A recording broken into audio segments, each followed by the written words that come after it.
이런 거룩하사 주님 나라 임하시고 뜻이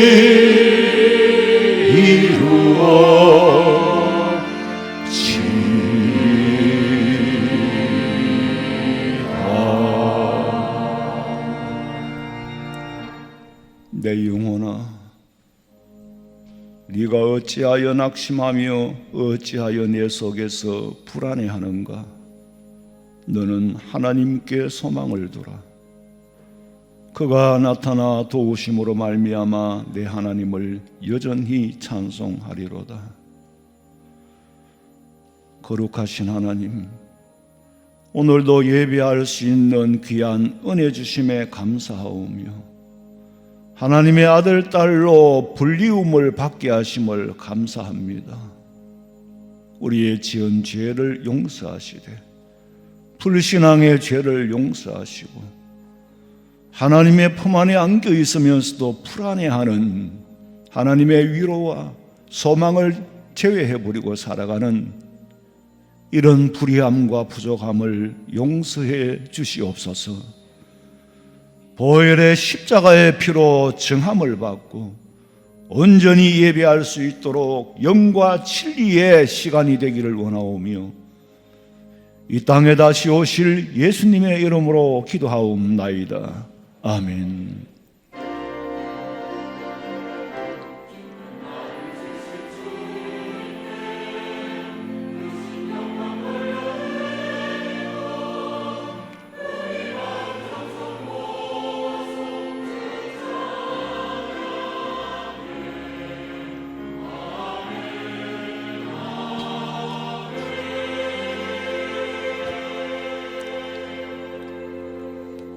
전능하사 천지를 만드신 하나님 아버지를 내가 믿사오며 그의 아들 우리 주 예수 그리스도를 믿사오니 이는 성령으로 잉태하사 동정녀 마리아에게 나시고 본디오 빌라도에게 고난을 받으사 십자가에 못 박혀 죽으시고 장사한 지 사흘 만에 죽은 자 가운데서 다시 살아나시며 하늘에 오르사 전능하신 하나님 우편에 앉아 계시다가 저리로서 산자와 죽은 자를 심판하려 오시리라. 성령을 믿사오며 거룩한 공회와 성도가 서로 교통하는 것과 죄를 사하여 주시는 것과 몸이 다시 사는 것과 영원히 사는 것을 믿사옵나이다. 아멘.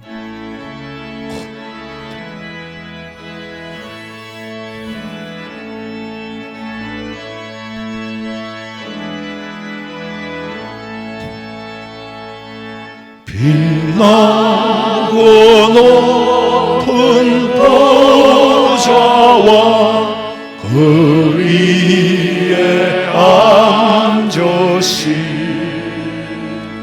주 예수 얼굴 영광이 해같이 빛나네.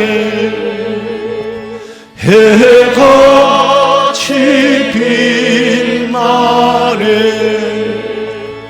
나 이제 생명 있음은 주님의 은혜요. 저 사망 권세 이기네. 큰 기쁨 넘치네. 큰 기쁨 넘치네. 아멘.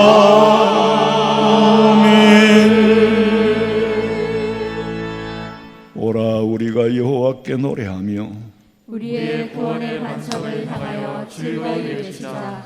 우리가 감사함으로 그 앞에 나아가며 시를 지어 즐거이 그를 노래하자. 여호와는 크신 하나님이시요 모든 신들보다 크신 왕이시기 때문이로다. 땅의 깊은 곳이 그의 손안에 있으며 산들의 높은 것도 그의 것이로다. 바다도 그의 것이라 그가 만드셨고 육지도 그의 손이 지으셨도다. 아멘.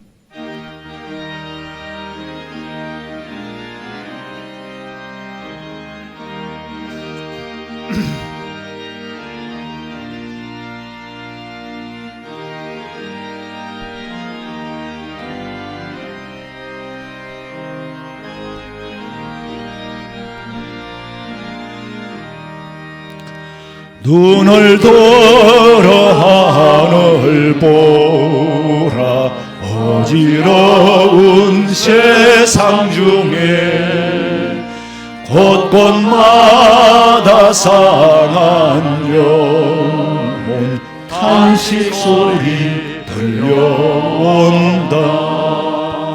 빛을 잃은 많은 사람 길을 잃고 헤매며 당자처럼 기진하니 믿는 자여 어이할꼬.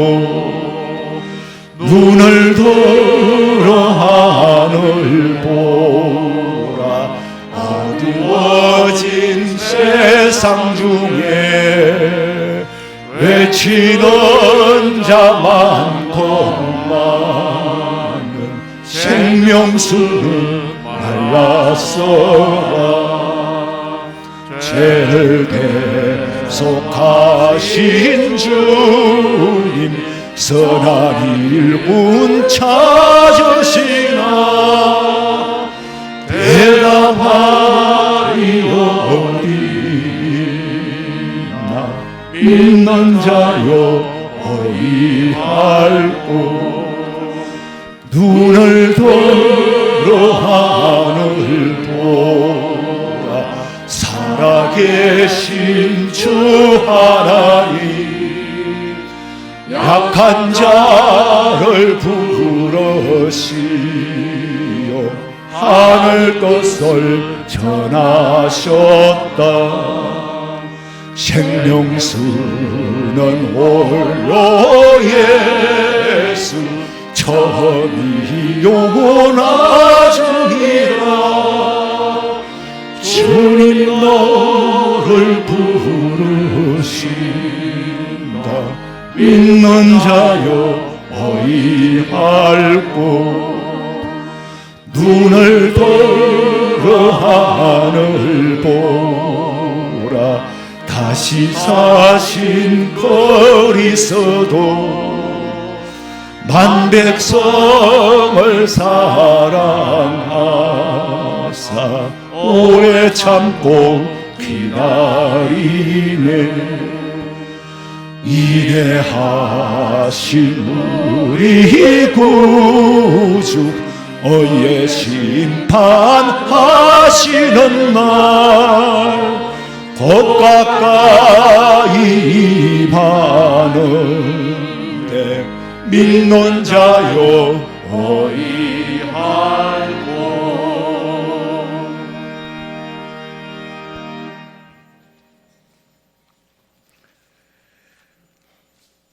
하늘과 땅과 바다 온 우주와 그 안의 모든 것을 창조하시고 통치하시며 세세무궁토록 살아계시는 만군의 여호와 하나님 아버지, 들녘에는 오곡백과가 철을 따라 무르익게 하시고 하늘은 맑고 푸르러 하나님을 찬양하는 계절을 주신 은혜의 하나님께 찬양합니다. 은혜 아니면 아무것도 아닌 저희들을 사랑하셨소.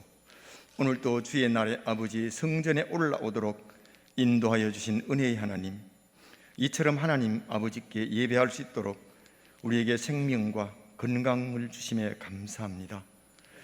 이 예배가 감사의 예배, 축복 가득한 예배가 되도록 마음과 뜻과 정성을 다하는 품격 있는 예배가 되게 하셔서 하나님과의 만남 있는 예배를 할 수 있게 하옵소서. 세상에서 생활하는 동안 세상 욕망에 빠져있던 저희들, 말과 행실이 일치하지 않게 살았습니다. 겉으로는 깨끗하게 보이려고 했으나 안으로는 그렇지 못했습니다. 이러한 우리 마음속의 여러 가지 죄악을 회개합니다. 깨끗이 씻어 주시옵소서. 우리 교회를 사랑하셔서 지금까지 인도하시며 함께해 주신 하나님, 우리 교회가 여기서 멈춤 없이 지속적인 감사와 찬양, 기도와 말씀을 사모하여 초대교회의 열정을 지켜가며 말씀을 실천하며 교회를 섬기며 하나님을 높이며 사랑으로 마음을 나누는 우리 교회가 되게 하옵소서. 세워주신 우리 목사님에게 성령으로 충만하게 하시어 하나님의 사명을 감당하게 인도하시며 육신과 정신의 건강을 더하여 주셔서 사명을 감당하도록 도와주시옵소서. 이 시간 또 말씀을 증거하도록 세우신 하나님, 말씀의 능력을 더하시며 주의 능력의 손으로 인도하여 주셔서 선포되는 말씀이 성도들의 심령에 새겨지게 하옵소서. 말씀을 간절히 사모하는 주의 자녀들에게 꿀보다도 더 단맛 나는 말씀이 되게 하시고 성도의 길에 빛이 되며 발의 등불이 되게 하옵시고 성령의 열매를 맺으며 약속하신 천국 소망을 가지고 예수님 다시 오실 때에 칭찬과 영광과 존귀를 얻게 할 금보다 더 귀한 믿음의 양식이 되게 하셔서 다시 오실 예수님 맞이할 믿음을 잘 준비하게 하옵소서. 우리나라를 사랑하시는 하나님, 사랑의 하나님, 이 땅의 교회들이 하나님의 말씀을 중심으로 성장하게 하시어 민족을 하나님께로 인도하여 하나님의 영광을 나타내게 하옵소서. 이 민족을 세계 복음화의 현장으로 인도하신 하나님, 하나님의 말씀 들고 나아갈 때에 하나님의 능력으로 인도하시며 선교의 현장에서 땀과 눈물로 섬기는 선교사님들에게 성령의 충만함으로 함께하여 주시옵소서. 나라를 이끌어 가도록 세우신 대통령에게 지혜를 더하여 주셔서 올바로 판단을 하게 하시고 국민을 하나로 만들어 갈 수 있는 능력을 주시며 나라의 안정과 앞날을 위해 일할 수 있도록 인도하여 주옵소서. 우리 교회의 미래와 우리나라의 앞날을 이끌어갈 우리에게 선물로 주신 자녀들을 말씀 안에서 믿음의 용사로 성장하게 하셔서 교회와 나라를 위해 하나님께 귀하게 사용되도록 인도하여 주시옵소서. 찬양 받으시기를 기뻐하시는 하나님께 정성 다해 준비한 찬양을 올려드리는 샤론 찬양대와 한 마음으로 찬양하는 성도들의 찬양을 받아 주시옵소서. 세상 끝날까지 우리와 함께 하시며 우리를 천국으로 인도하시려고 다시 오실 예수님 이름으로 기도합니다. 아멘.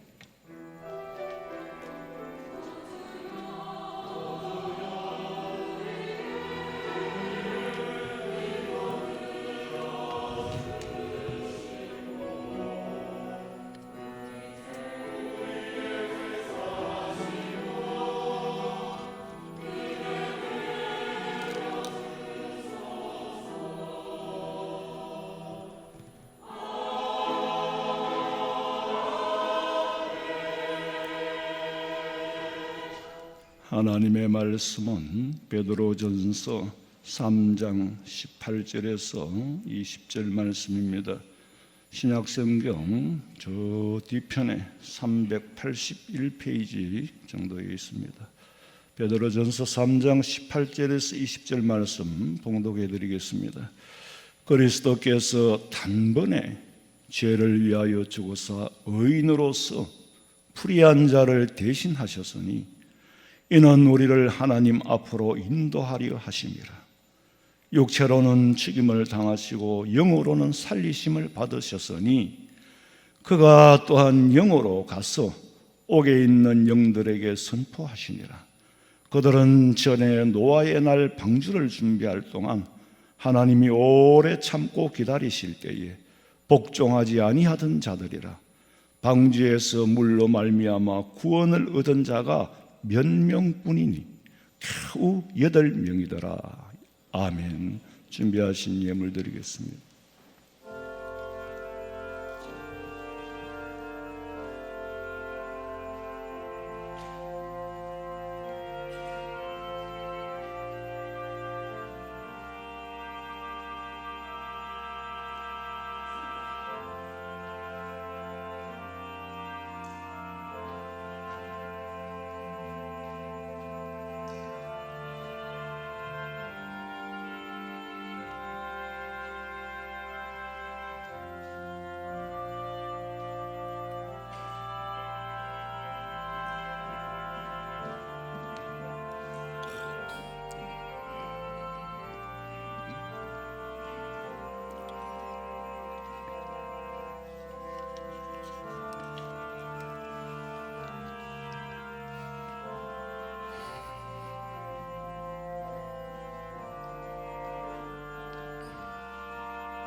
기도드리겠습니다. 전쟁과 기근 속에서 허덕이고 굶주리는 사람들 얼마나 많습니까? 세상은 참으로 혼란합니다. 언제 어디에서 무슨 일이 어떻게 생길는지, 잘 살던 나라가 하루아침에 경제적으로 폭망하는 나라들을 보고 아버지 하나님이여, 한 세대를 넘기지 못하고 전부를 잃어버리는 사람들, 아버지 그들을 볼 때에 오늘도 우리는 예배하며 일상생활을 할 수 있는 은혜 주심에 감사하옵고, 하나님의 것을 하나님의 것으로 분별하고 구별하여 드릴 줄 아는 우리 대한민국의 교회를 보시고, 우리 성도들의 개개인의 손길을 보시고, 가뭄은 해에도 걱정이 없고 더위가 올지라도 두려워하지 않고 결실이 그치지 않도록 노동과 수고의 대가를 거두어 물질 생활에 어려움이 없도록, 허탄한데 물질이 지출되는 일이 생기지 않도록 성도들의 가정의 경제를 하나님이 책임져 주실 줄로 믿고 드릴 수 있어 감사하오며 다시 오실 예수님의 이름으로 기도하옵나이다. 아멘. 광고 시간입니다. 오늘 오후 예배 후에는 정기 재직회로 모입니다. 그리고 재직회에 이어서 원로 장로 추대를 위한 공동의회로 모입니다. 축제가 되기를 바랍니다. 오늘부터 식당에서 점심 식사를 제공합니다. 아시겠지만은 마스크 잘 착용하시고 가급적 대화를 피해 주시고, 교회라고 피해갈 수는 없기 때문에 조심해 열었으니까 또 조심해서 이용하시기 바랍니다. 서대구노회 정기노회가 화요일부터 설화교회에서 있습니다. 성례주일을 앞두고 광고를 드립니다. 학습 세례, 유아 세례 입교하실 분은 10월 30일 주일에 있을 문답식은 10월 29일 토요일 오후 3시 30분에 있습니다. 준비하시기 바랍니다. 피택자들은 신앙생활 점검표를 제출해 주시기 바랍니다. 은퇴 및 임직 사진 제출 액자 신청이라는 광고는 임직식 이게 하고 나면은 사진을 찍고 뭐 안 찾아갈 수도 있고 뭐 여러모로 좀 그런 게 있어요. 그래서 사전에 액자로 만드실 분은 주보를 참고하시고 주문하시고, 또 숫자가 워낙 많기 때문에 행사를 마치고 나면은 사진 찍는데 최소한으로 한 가정에 1분씩을 잡아도 1시간이 넘게 걸립니다. 그러니까 행사 전에 개인으로 찍으실 분은 행사 전에 오전에 와서 찍고 1시 30분까지는 가능하니까 그렇게 사전에 찍으셔도 상관이 없습니다. 수험생들 위해서 기도해 주시고 남녀 전도회 원례를 참고하시고 다 참석하시기 바랍니다. 찬양 드리겠습니다.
아멘. 예수님의 재림의 때가 가까워 오는데 재림의 예언이 선포되는 기간은 굉장히 깁니다. 예수님이 오셔서 회개하라 천국이 가까웠다 하는 날로부터 지금 2000년이 지났어요. 그러면서 그 예언의 기간은 길어야 돼요. 예수님의 뜻은 한 사람도 자기 백성을 놓치지 않고 오래 참고 기다리기 때문에 그 가운데서 수많은 징조를 보여주셨습니다. 하인리 법칙이라고 한 가지 큰 사건이 일어나기 전에 사전에 많은 사건들이 있었다 그러죠. 교통사고가 나기 전에 사전에 많은 사건들이 있었다는 거지. 그걸 가지고 하인리 법칙이라고 그러는데요. 예수님이 오시기 전에 전쟁이 있고 기근이 있고 거짓 선지자가 있고 예수님이 예언하신 그대로 지금 수없이 반복되고 이 반복이 영속적으로 이루어져 갑니다. 그런데 정작 주님이 재림하실 때는 호련히 한다 그랬어요. 예언의 기간은 길지만은 정작 재림하실 때는 호련히라는 말을 해요. 아톰이라는 말은 더 이상 쪼갤 수 없는 시간, 그렇게 해석을 했었어요. 그리고 그걸 어떻게 설명을 하느냐? 제 방법입니다. 텔레비전 화면이 스크린이 바뀔 때 모르잖아요. 장면이 바뀔 때 워낙 순식간에 바뀌어서 몰라요. 그렇게 해석을 했는데 2016년에 세계 경제 포럼에서 4차 산업혁명을 회자가 됐습니다. 자, 스크린이 바뀌는 것은 입자의 세계에서 해석이 가능해요.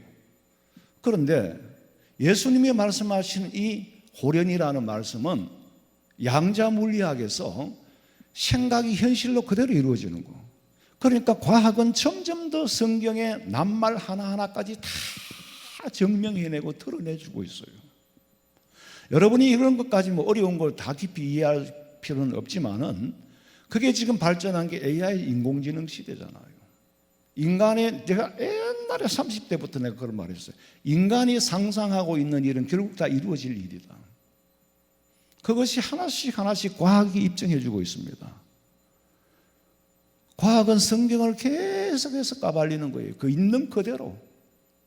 성경의 사실이 사실이라는 걸 과학이 자꾸 증명해냅니다. 자, 그 정도로 하시고 어쨌거나 입자의 세계에서 설명할 수 없는 양자의 세계까지 지금 과학은 우리를 끌고 가고 있고 성경이 얼마나 사실인가를 점점 더 드러내고 있다. 교회가 존재하는 이유는 윤리나 도덕이나 사람이 간지러운 귀를 끌고 주기 위해서가 아니라 디모데후서 4장에 보면은 사람이 바른 교훈을 받지 않고 귀가 가려워가지고 자기의 소욕을 채워줄 수 있는 그런 스승을 따른다고 그랬어. 그러니까 한마디로 말하면은 교회 오면은 윤리적인 말씀, 도덕적인 말씀, 심리적으로 나를 위로해주고 내 형편을 알아주기를 바라고 교회에서 좀 안식을 얻고 싶고 그러려고 왔는데 목사님은 계속해서 천국과 지옥을 말하고 죄를 말하고 십자가의 도를 말하고 그러니까 나하고 교회하고 좀 안 맞다는 거예요. 그럼 어쩔 수가 없어요. 안 맞아도. 바로 그런 사람을 두고 바른 교훈을 받지 않고 귀가 가려워서 자기 소욕을 따를 스승을 찾는다. 자기 소욕을 따를 스승들이 많아요. 거짓 선지자들.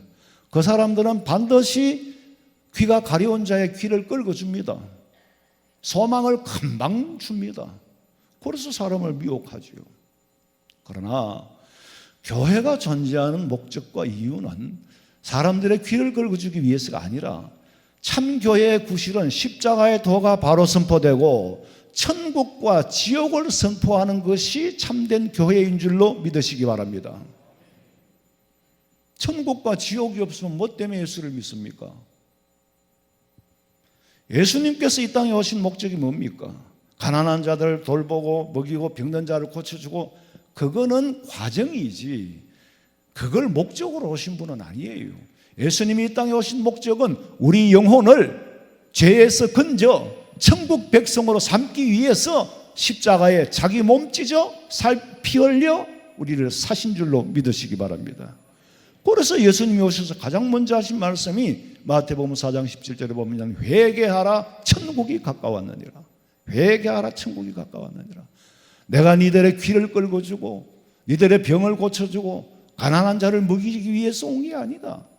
나는 그 로마 교황 천주교 교황이 성탄절만 되면은 꼭 반복해요.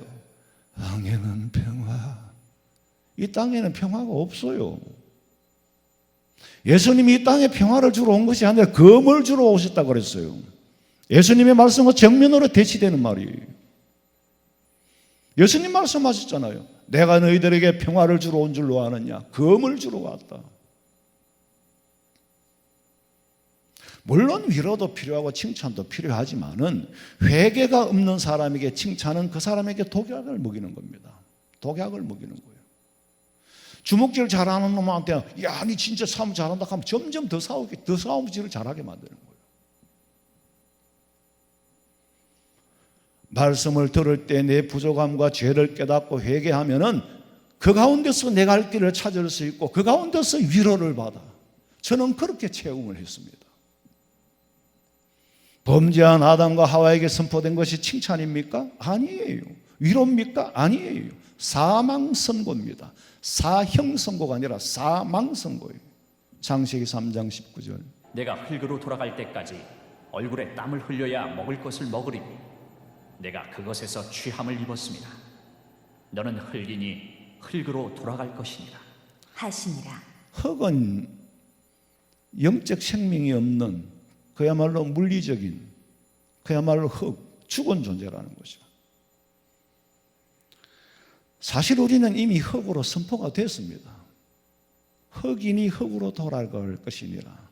아담에게 선포된 게 그 원죄가 우리에게까지 미쳤어. 우리는 사실 흙으로 선포되었어. 이 말은 사망 선고를 받은 사람입니다. 6장 3절 봐요. 여호와께서 이르시되 나의 영이 영원히 사람과 함께하지 아니하리니 이는 그들이 육신이 됨이라. 그러나 그들의 날은 120년이 되리라 하시니라. 흙의 수명이 몇 년이라고요? 120년이라. 흙의 수명이 120년이야. 모르탈, 필멸의 고깃덩어리, 육신의 고깃덩어리로 전락하고 말았어요.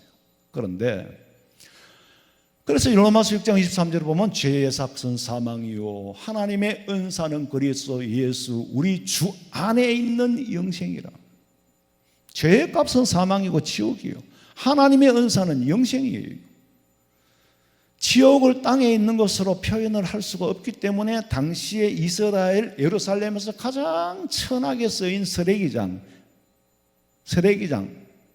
게헨나 흰놈의 골짜기라고 예루살렘의 서북부 쪽에 자리를 차지하고 있어요. 로마의 바티칸 시스틴 소성당에 가면은 그 천장에 그림을 벽화, 천장화지 그러니까 벽이나 천장이나 벽화를 그려놨는데 미켈란젤로가 약 4년 이상에 걸려서 그린 그림이에요. 폭이 7m고 길이가 40m인데 천지창조와 최후의 심판을 그려놨습니다. 자, 이 천지창조는 하나님이 생기를 그 코에 불어넣었다는데 지금 그림은 어쨌거나 입에 대고 이렇게 부는 모습이 아니라 생기를 손끝으로 전하여서 호흡, 코에 들어가나 입으로 들어가나 좌우간 호흡을 생기를 불어넣는 그림이에요. 그런 장면이요. 당시의 교황 율리우스 2세가 미켈란젤로에게 그림을 부탁을 했는데 그래놓고는 무슨 그림을 그릴지 무슨 그림을 그리는지도 몰랐어요. 중간에 문을 닫아놓고 절대로 아무도 안 보여주니까. 제가 그 시스틴 소성당에서 천장에 있는 천지창조와 최후의 심판을 그림을 보고 너무 충격을 받았어요. 사람들은 그걸 쳐다보고 어떻게 저거 올라가서 그렸을까? 사다리를 놓고 올라갔나? 그렇게 말하는 사람도 있고 아, 목 빠졌겠다. 그래도 유하니까 얼마나 힘들겠어요. 목 빠졌겠다. 저렇게 섬세하게 그리려면. 그렇게 말하는 사람. 이야, 진짜 대단하네. 걸작이다. 그렇게 말하는 사람이 있어요. 저는 사람이 물론 관점과 해석이 다르죠. 제 눈에는 작품을 평가하기보다는 그 그림의 의미, 그 그림이 주는 의미와 작품으로 보이기보다는 어떻게 미켈란젤로의 머리에 천지 창조 그림을 그릴 생각을 했을까? 최후의 종말을 그릴 생각을 했을까? 발상 자체가 이거는 인간의 생각이 아니라고 생각이 됐어요. 생각을 해보세요. 그림이라는 것, 벽화라는 것은 성경을 그림으로 그려놓은 거거든. 글로 쓴 게 아니고. 옛날에는 글자를 모르는 사람들을 동굴에 이런 데 가면 그림을 많이 그려놨어요. 그 시대의 문화를 글로 안 쓰고 그림으로 그려놓은 거죠. 그 성화도 마찬가지예요. 저 가파도키아 같은 데 가면 성화를 많이 그려놨는데 성경을 테마별로 소재별로 그려놨어요. 글을 모르는 사람도 보면은 그림을 보고 이제 이해를 하죠. 벽화라는 게 그런 건데 도저히 영감을 받지 않고는 그릴 수 없는 그런 그림. 참 제가 거기서 엄청 충격을 받았어요. 그림이 아니거든요. 어떻게 미켈란젤로의 머리에 천지 창조를 저렇게 그림으로 표현하고 최후의 종말 그림 보세요. 최후의 종말을 저렇게 표현할 수 있을까? 여러분 지금 멀어서 잘 안 보이실 건데 집에 가서 인터넷에 들어가 보면은 이제 그림이 다 나와요. 미켈란젤로의 천지창조 아니면은 최후의 종말. 저게 시스틴 소성당 천장에 그려진 그림이에요. 굉장히 예술적인 감각으로서는 더 이상 뛰어난 사람이 없죠. 미켈란젤로가 그림을 그리기 위해서 그 사람도 조각 까이면서 화가잖아요. 사람의 죽은 시체를 20구 이상 해부를 해봤다 그래요. 근데 근육이 이렇게 어떻게 움직이고. 근데 그림을 그리죠. 동그라미 안에는 미켈란젤로가 저 그림을 다 그린 후에 너무 지체가 사실 몸이 거의 병신이 되다시피 했거든요. 만신창이가 되어버린 그런 모습을 이렇게 거꾸로 이렇게 들고 있어요. 집에 가서 보세요. 이제 이렇게 그런 만신창이가 된 자기 몸을 표현한 것이라고도 하고 또 하나님 앞에서 받아야 할 심판받을 자기 모습을 그렸다라고도 하는데 그거는 그림을 그린 미켈란젤로만 알지 저 사람은 누구인지는 다른 사람은 아무도 몰라요. 작업한 미켈란젤로는 조각가이면서 화가이고 참 대단한 사람이에요. 근육에 움직이는 구조를 생생하게 그렸어. 그런데 사람은 사실은 사람의 인체보다 더 아름다운 게 없거든요. 그래서 있는 성경에 있는 그대로를 그리다 보니까 전부 벌거벗은 사람들이에요. 그러니까 어떻게 하나님의 성전에 벌거벗은 그림을 그릴 수 있느냐. 그래가지고 덧칠을 했어요. 다는 아니고 그 벌거벗은 그 부분을 덧칠을 한 것도 있어요. 어쨌거나 예술적 감각 이상 천국과 지옥 최후의 심판 참 대단하다. 자, 지옥이 어떤 곳이냐 하면은 하나님의 긍휼이 끊어져 버린 곳이에요. 하나님의 긍휼이 끊어져 버린 곳. 우리도 지옥에 간 부자에게 혀끝에 물 한 방울이 허락되지 않은 그런 지옥에 갈 수밖에 없는 존재들입니다. 왜? 사망 선고를 받고 지금은 일단 집행유예 기간 안에서 하는 겁니다.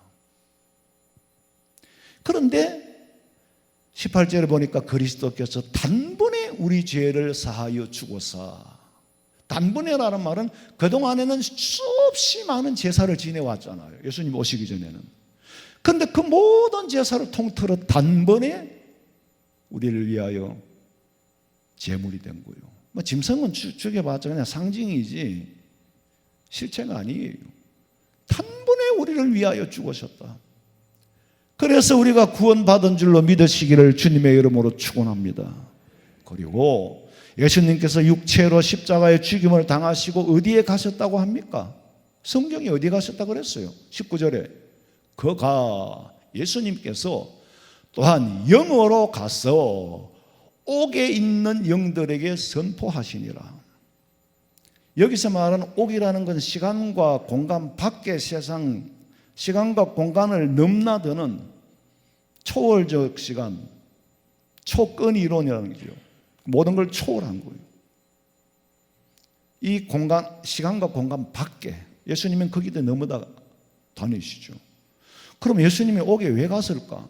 전도하러 갔을까? 복음 전하러 갔을까? 아니지요. 또 옥에 있는 사람들은 어떤 사람들이 옥에 있다 그랬죠? 오늘 3장 20절 봐요. 그들은 전에 노아의 날 방주를 준비할 동안 하나님이 오래 참고 기다리실 때 복종하지 아니하던 자들이라. 방주에서 물로 말미암아 구원을 얻은 자가 몇 명뿐이니 겨우 8명이라.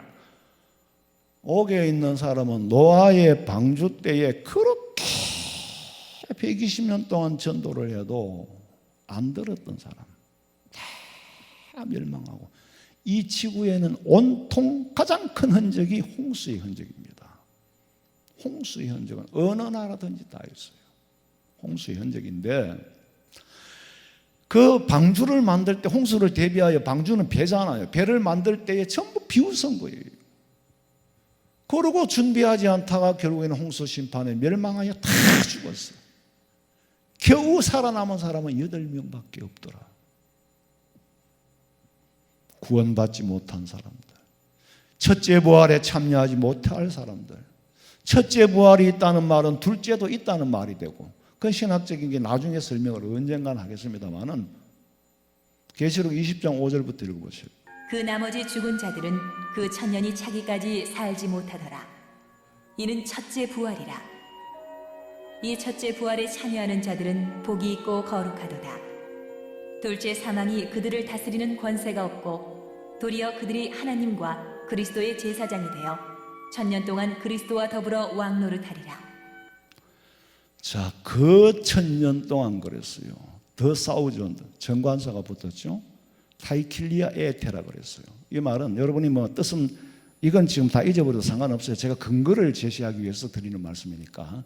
그 1000년이라는 말은 시간과 공간, 영원 안에 들지 않은 시간, 영원이라는 시간과 공간을 초월해 있는 1000년이 아니라 그 밖에 있는 1000년, 그 1000년이라는, 반드시 1000년이라는 게 정해져 있는 기간을 말합니다.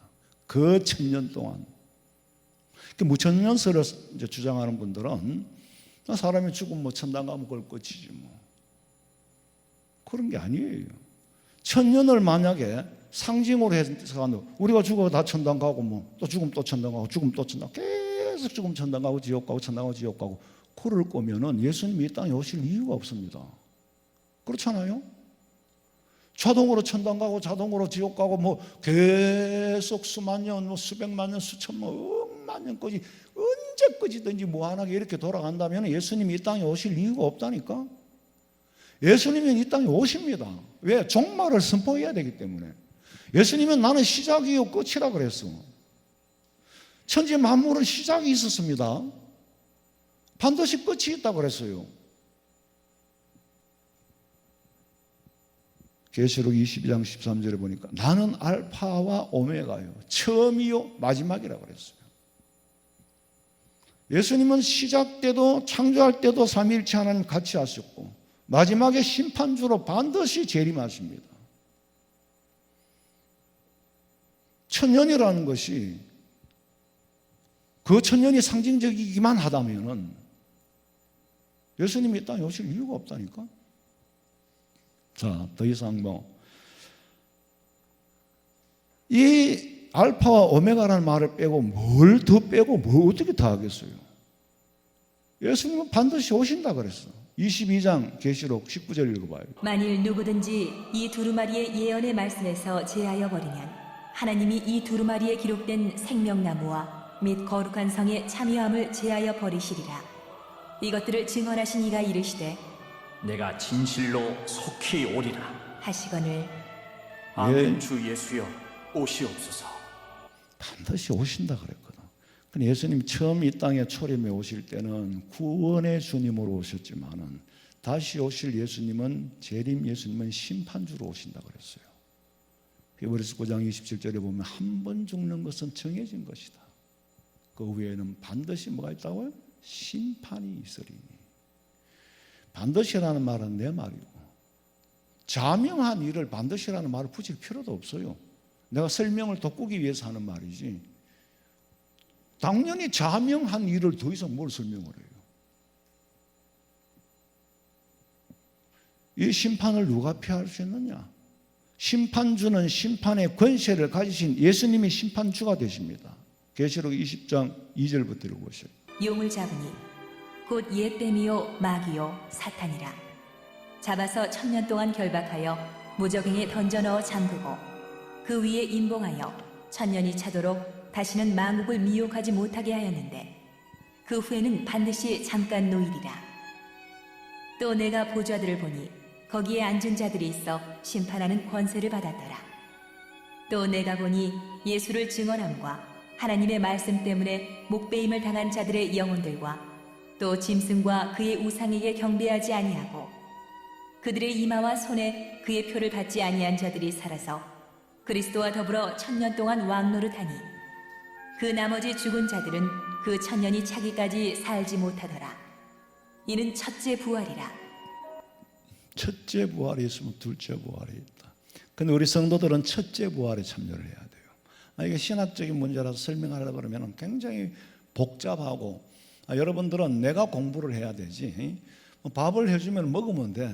근데 밥하는 사람이 과정까지 내가 불을 가스를 어느 집에 가서 사오고 몇 시에 배달을 하고 확실히 불 때가 있는 거 맞대.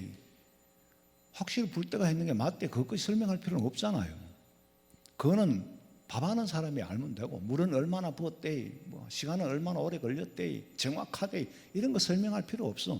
밥 해주면 먹으면 돼요. 하는 사람이 돌을 고르고 씻고 먹어도 되나 안 되나, 그거는 주부가 연구하는 거고, 신학은 목사가 연구하는 거지. 여러분은 그냥 주는 밥 쉽게 잡수면 돼요. 영혼의 양식을 그냥 잡수면 돼요.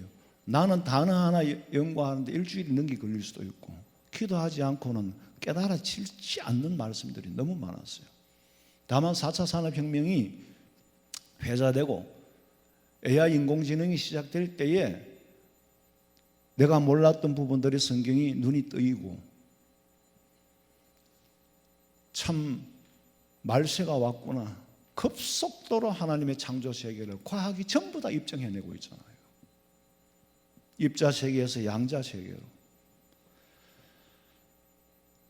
요한계시록은 문자와 문법 안에 가두어 놓고는 도저히 해석을 할 수가 없어요. 해석이 불가능합니다. 1, 2, 3장까지는 가능한데, 왜? 문자와 문법 안에 있고 역사적인 사실이 전에도 있었고 이제도 있고 후에도 있을 그 예수님. 근데 4장부터는 역사 속에 있었던 일이 아니에요. 그야말로 계시로 감추어 두었던 걸 때가 되면 이 계시를 풀어 보인다고 그랬어요. 지금은 때가 그런 때인 거예요. 문자 이상의 뜻이 거기 포함되어 있고, 내용은 같은데 서로 다른 용어를 썼고, 순서를 바꾸어 놓았고, 문자나 문법에 갇힌 말씀이 아니라 성령께서 해석해 주지 않으면 해석이 불가능한 것이 요한계시록이에요. 예수님께서는 때로는 사용하실 때 숫자를 상징으로 사용할 때도 있고, 때로는 그 숫자를 실제로 사용할 때도 있고, 문자와 문법에 갇힌 사람은 그거를 거기 한 가지로 정해버리는 거예요. 그런데 예수님 그렇지 않아요. 12제자는 상징입니까? 아니잖아요. 실제 숫자잖아요. 그럼 14만 4천 명은 신천지가 14만 4천 명 구원받는다 그랬죠. 그래서 각 지파마다 1만 2천 명씩, 야고보 지파, 다데오 지파, 대한민국의 전부 각 지파예요. 대구는 야고보 지파인가? 그럼 이 지파에는 그러면 1만 2천 명이 넘어버렸고, 저 지파에는 1만 2천 명이 모자라고, 그럼 어떻게 돼요? 토탈 그래 좋다. 14만 4천이라 하죠. 그럼 14만 4천이 넘어버렸어요. 넘어 전도를 열심히 해가지고. 거기서 말하는 14만 4천은 성경에 14만 4천이라는 말이 나옵니다. 12지파를 대표해서 각 지파마다 뭐라고요? 1만 2천 명이요. 1만 2천 명이요. 성경에 그대로 기록되어 있어요. 그래서 14만 4천이라고 그래요. 이걸 가지고 문자적으로, 숫자적으로 해석을 해버리는 거예요. 상징을 가지고. 각 지파에 1만 2천 명이라는 것은 그 지파에 속했다고 다 구원받는 건 아니다. 그 1만 2천, 요지파이 1만 2천, 1만 2천 10 이건 안 돼. 너는 모자라? 아니 돼. 이런 게 아니란 말이에요. 상징을 실제 숫자로 해석을 했기 때문에 대형 사고가 일어난 겁니다. 노아가 하나님의 음성을 듣고 홍수를 대비해서 구원의 방주를 만들 때에 방주를 만드는 망치, 목수의 망치 소리가 세상에서 복음을 전하는 구원의 소리예요. 뭐 때문에 산 위에 올라가가 배를 짓습니까? 배는 바다에서 지금 홍수가 나면 저절로 또 올라갈 건데 왜 그 무거운 자재를 산 꼭대기까지 올라 메고 가서 거기서 짓냐고. 그래야 다 볼 거 아니에요. 미쳤다 하든 걸쳤다 하든 다 볼 거 아니에요. 다 보는 데서 방주를 만드는 거예요. 저거 미친 사람 아니야? 하늘에는 구름 한 점 없는데 세상을 덮을 홍수가 온다? 그래서 산 위에서 방주를 짓는다? 좋은 관심이든 안 좋은 관심이든 어쨌거나 관심을 다 모아요. 저기 뭐를 만들지? 배를 만든단다. 왜 만들지? 홍수 심판이 온단다. 거기 살아남기 위해서 만든단다. 그거는 다 알아. 다만 안 믿은 거지.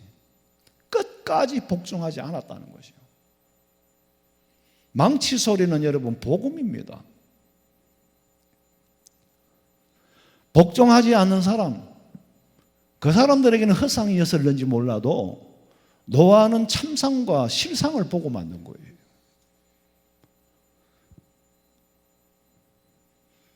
노아의 말이 사실이었다는 것을 선포해 깨우쳐 줄 날이 있어. 왜? 다 봤기 때문에. 앞으로 어떻게 되는가를 두고 보자.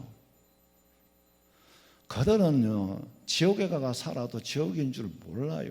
그 지옥인 줄 알도록 슬피 울며 이를 갈아야 하기 때문에 예수님께서 옥에 있는 영들에게 승리를 선포하러 가신 거예요. 그래서 마태복음 8장 12절 다 같이 읽어봅시다. 시작. 그 나라의 본자손들은 바깥 어두운 데 쫓겨나 거기서 울며 이를 갈게 되리라. 13장 42절 같이 풀무불에 던져 넣으리니 거기서 울며 이를 갈게 되리라. 22장 13절 읽어봐요. 임금이 사환들에게 말하되 그 손발을 묶어 바깥 어두운 데에 내던지라. 거기서 슬피 울며 이를 갈게 되리라 하니라. 이제는 슬피 울며 이를 간다는 거예요. 이를 갈게 되리라. 이를 갈게 되리라. 계속 이를 갈게 되리라.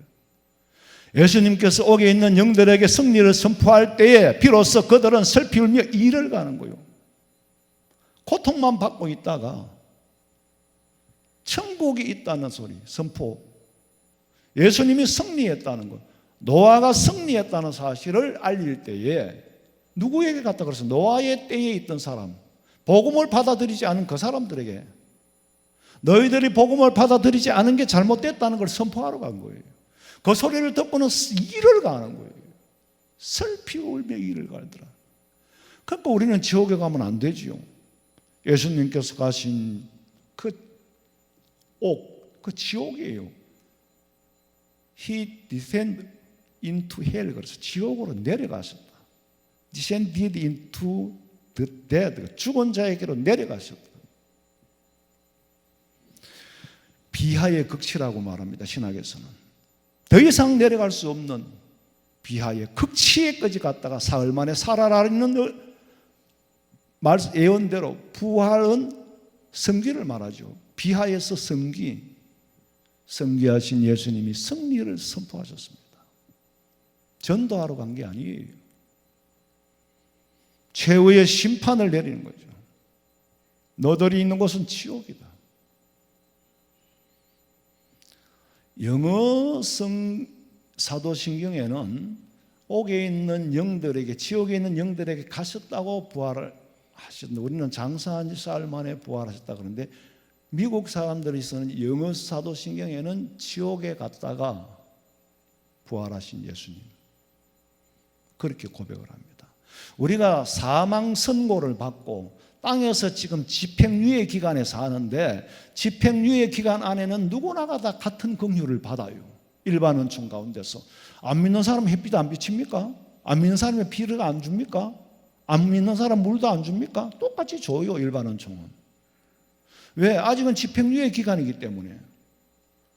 사형 선고는 사망이 선고되는 집행이 되는 그날이 사실은 마지막이지요. 그전에는 사형 선고를 받고 감옥에 있으면은 오집사님 집행유예 기간이 있는 거죠. 사형은 선고가 집행이 돼야 사형이 되는 거잖아요. 우리는 사실은 지금 집행유예 기간에 살아요. 그러니까 물도 마시고 예수 안 믿는 사람도 물도 마시고 목말라 죽은 사람 아무도 없어요. 아직 집행이 유예 기간이고 집행이 되지 않았다는 거예요. 집행이 되는 순간에는 지옥이죠.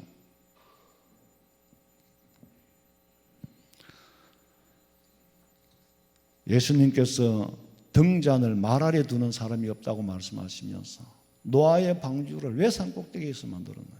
진리를 선포하기 위해서. 망치 소리는 복음 소리다. 그래서 거기 만들게 했다. 마태복음 5장 15절 우리 다 같이 읽어봅니다. 사람이 등불을 켜서 말 아래 두지 아니하고 등경 위에 두나니 이러므로 집안 모든 사람에게 비치느니라. 누가복음 11장 33절 봐요. 누구든지 등불을 켜서 움속에나 말 아래에 두지 아니하고 등경 위에 두나니 이는 들어가는 자로 그 빛을 보게 하려 함이라. 노아가 산 꼭대기에서 짓는 것도 다 보게 하려 함이라. 몰랐다 못 봤다고 말할 수가 없어요. 하루 이틀도 아니고 한 달, 두 달도 아니고 1년, 2년도 아니고 120년 동안 만들고 있으니까 미쳤다는 소리 당연히 들을 수밖에 없지만 120년 동안 하나님이 복음을 전하면서 홍수를 참고 기다려 오래 참으셨다는 걸 몰라요. 베드로서 3장 9절 말씀. 주의 약속은 어떤 이들이 더디다고 생각하는 것 같이 더딘 것이 아니라 오직 주께서는 너희를 대하여 오래 참으사 아무도 멸망하지 아니하고 다 회개하기에 이르기를 원하시느니라. 사람들은 더디다고 생각하죠. 예수님 빨리 오시기를 원하고 무슨 놈의 방주를 120년이나 만드냐. 아직 비도 안 오는데 더딘 것이 아니라 오래 참으시는 거라 그랬어요. 왜? 멸망치 않고 다 회개하기를 기다리는 거예요. 방주는 뭡니까? 예수님이죠. 물에서 건진 예수님의 상징이에요. 모세도 물에서 건졌어요. 그 모세는 예수님의 상징입니다. 예수님은 죄에서 건졌어요. 물세례를죠. 방주를 만들어서 생명의 길로 들어오기를 120년 동안 참고 기다렸지만은 끝까지 순종하지 아니하여 다 멸망하여 죽고 노아의 8 식구, 노아 부부와 그 아들 셈과 함과 야벳 그 부부, 그러니까 8 식구죠. 인류가 다 멸망했잖아요. 그리고 노아의 식구로부터 새로 인류의 역사가 시작이 됩니다. 부인할 수가 없잖아요. 셈족은 우리 아시안족 속들이에요. 함족은 흑인들이에요. 야벳은 백인이에요. 세 가지로 그렇게 분류했어.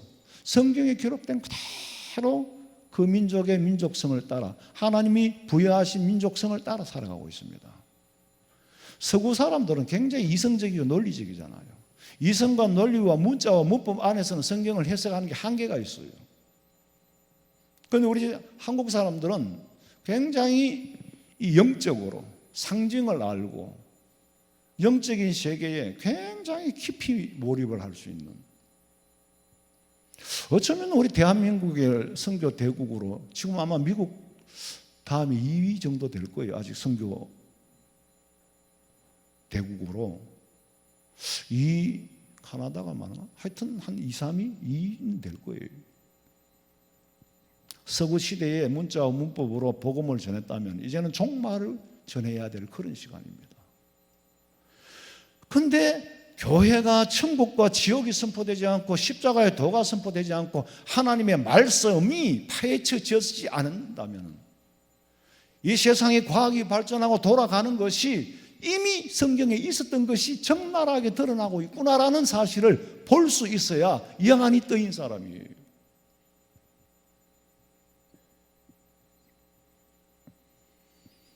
지옥이 얼마나 무서운 것이냐. 마태복음 5장 29절.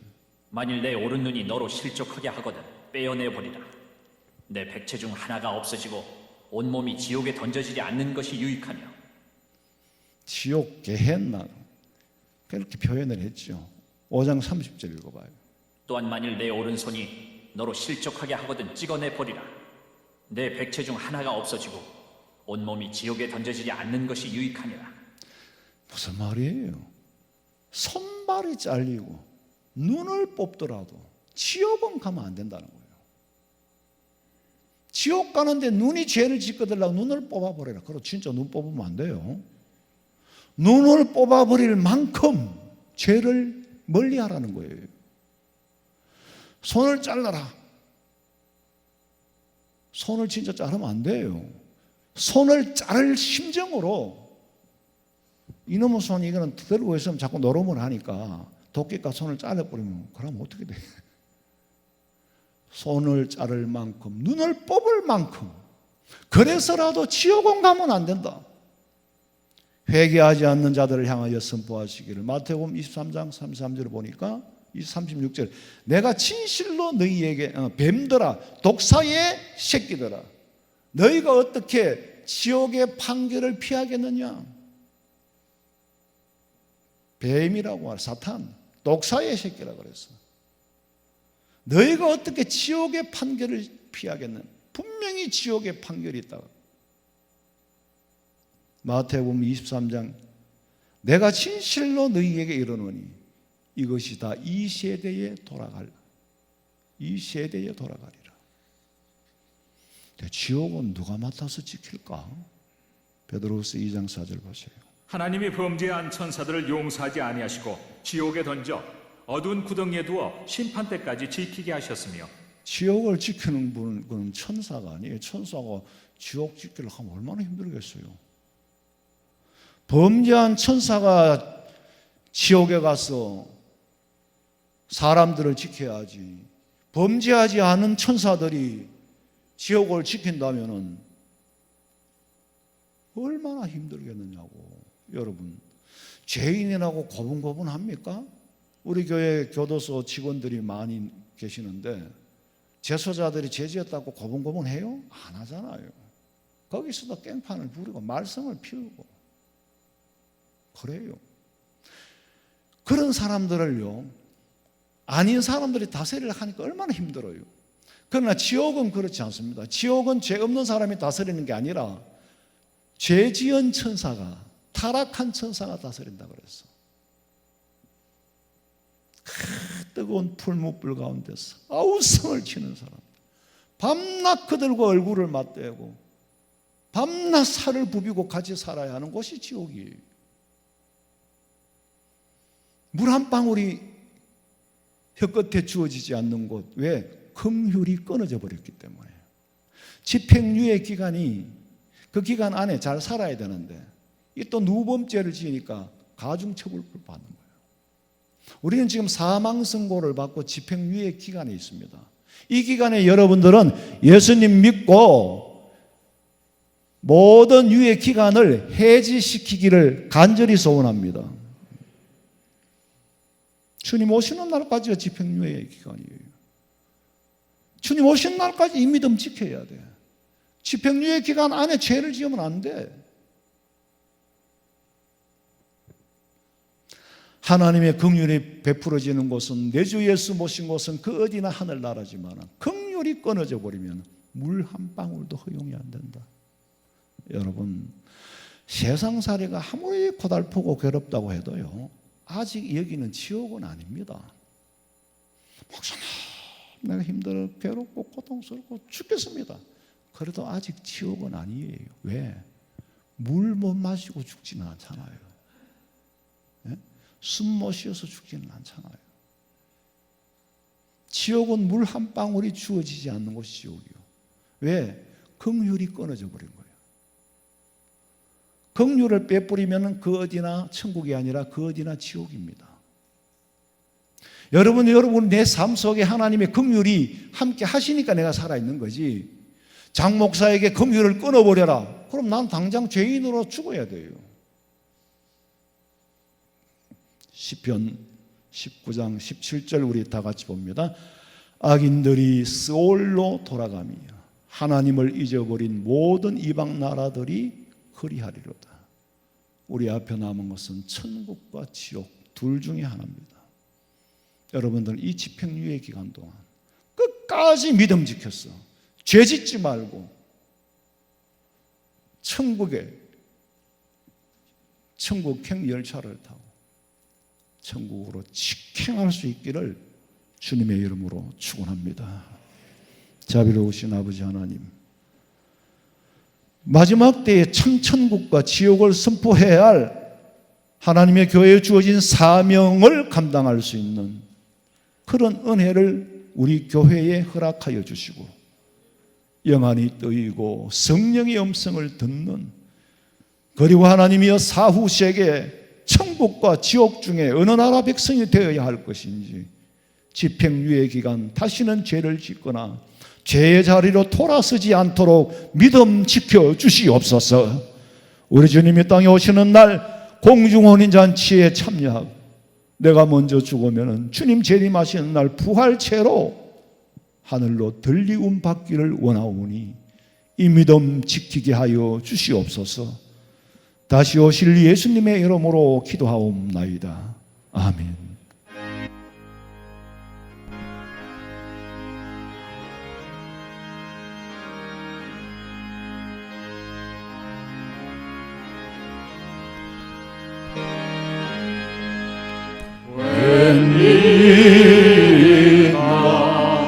내 형제여, 제 마음이 다가 죄값으로 지옥 형벌 너도 받겠구나. 웬일인가 내 형제여, 마귀만 따르다 저 마귀 지옥 갈 때에 너도 가겠구나. 웬일인가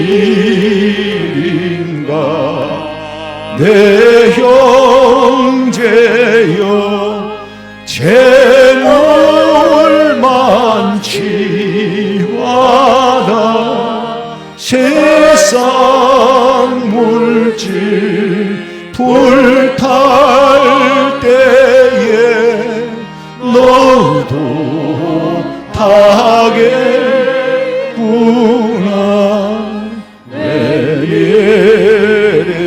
웬일인가 내 형제여, 죄악에 매여서 한없이 고생하는 것 참 못 보겠구나. 사랑하는 내 동포여,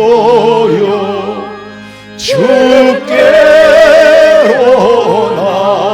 나오라. 십자가에 못 박힌 주 너를 사랑하네.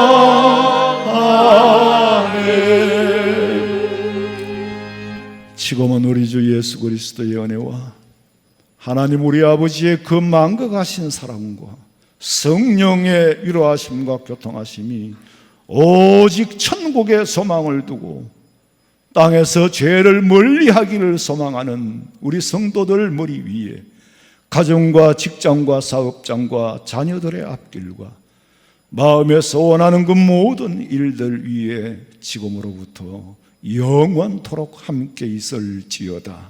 아멘.